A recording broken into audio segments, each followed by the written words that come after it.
What is cervicogenic dizziness? Cervicogenic dizziness is a controversial diagnosis and remains a diagnosis of exclusion, meaning that other potential causes of dizziness have to be ruled out first. There are many causes of dizziness, including many medications, vision problems, and vestibular, cardiovascular, metabolic, neurological, and psychological conditions. Therefore, a systematic process to differentiate between cervicogenic and other causes of dizziness is necessary. Cervicogenic dizziness can be characterized by the presence of imbalance, unsteadiness, disorientation, neck pain, limited cervical range of motion, and may be accompanied by a headache.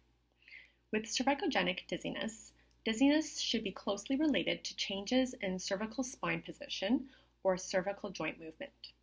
It can be associated with a whiplash injury or inflammatory, degenerative, or mechanical dysfunctions of the cervical spine. For cervicogenic dizziness to be considered, the patient should have a history of neck pathology and also experience dizziness that has a close temporal relationship with the onset of cervical spine symptoms. Potential causes of cervicogenic dizziness. The proprioceptive inputs from the neck play an important role in head-eye coordination and postural control. Neck proprioception from important structures provides crucial information about head movements relative to the trunk. Neck muscles, especially in the suboccipital region, are richly endowed with spindles, which have a complex sensory and motor innervation within the muscles. Mechanoreceptive nerve endings in the facet joint capsules provide proprioception and pain sensation in the cervical spine, and interacting signals with the vestibular and visual systems to stabilize the eyes, head, and posture are prevalent. Potential physiological mechanisms of cervicogenic dizziness that can result in a sensory mismatch include altered upper cervical somatosensory input associated with neck problems, disruption of the normal afferent signals from the upper cervical proprioceptors, including the joint capsules, to the vestibular nucleus, resulting in an inaccurate depiction of head and neck orientation in space, and abnormal afferent signals associated with pain. The cervical spine can become damaged due to direct trauma, muscular fatigue, or degeneration.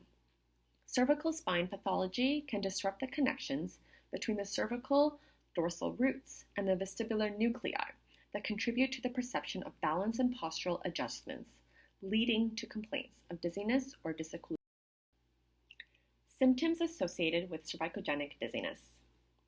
Dizziness and cervical symptoms, such as neck pain, should coincide. The neck pain can occur at rest, with movement, or with palpation.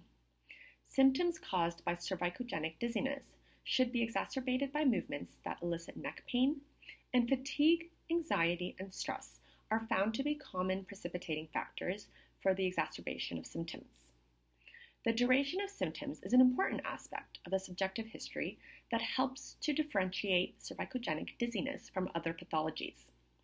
The duration of symptoms for cervicogenic dizziness can widely range from days to months to years, and each episode of dizziness typically lasts minutes to hours.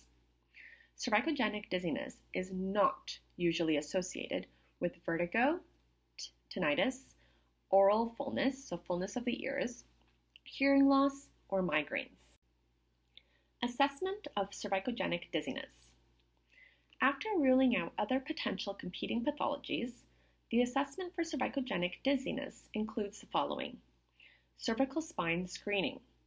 All patients should have a rudimentary cervical spine examination prior to vestibular testing, as the vestibular assessment may need to be modified to limit the head movements to the available cervical range of motion.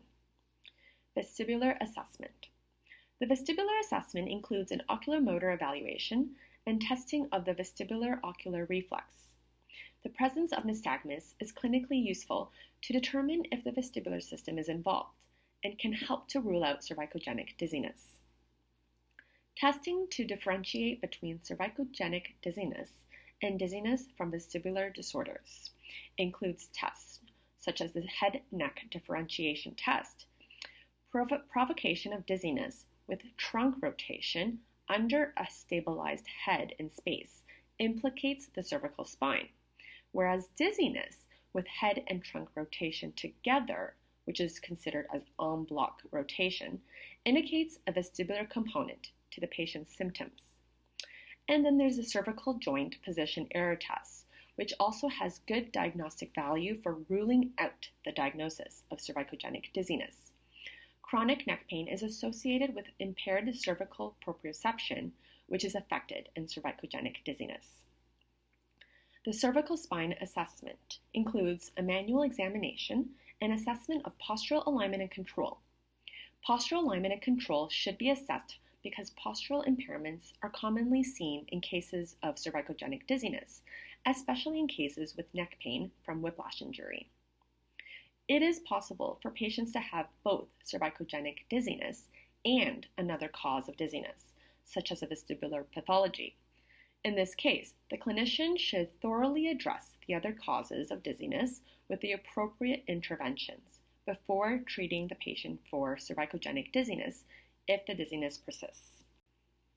Treatment of cervicogenic dizziness. Manual therapy. It has been suggested that the management of cervicogenic dizziness should be the same as for cervical pain. Manual therapy assists with normalizing disturbances to the afferent input from deep neck proprioceptors, which in turn reduces sensory mismatch. This also restores the ability of the sensory systems to utilize the internal vestibular orienting information associated with head and neck position in space, resulting in a decreased sensation of dizziness and disequilibrium. Vestibular Rehabilitation.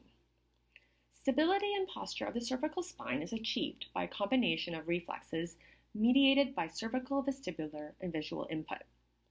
The cerebellum plays an important role in integrating the sensory information.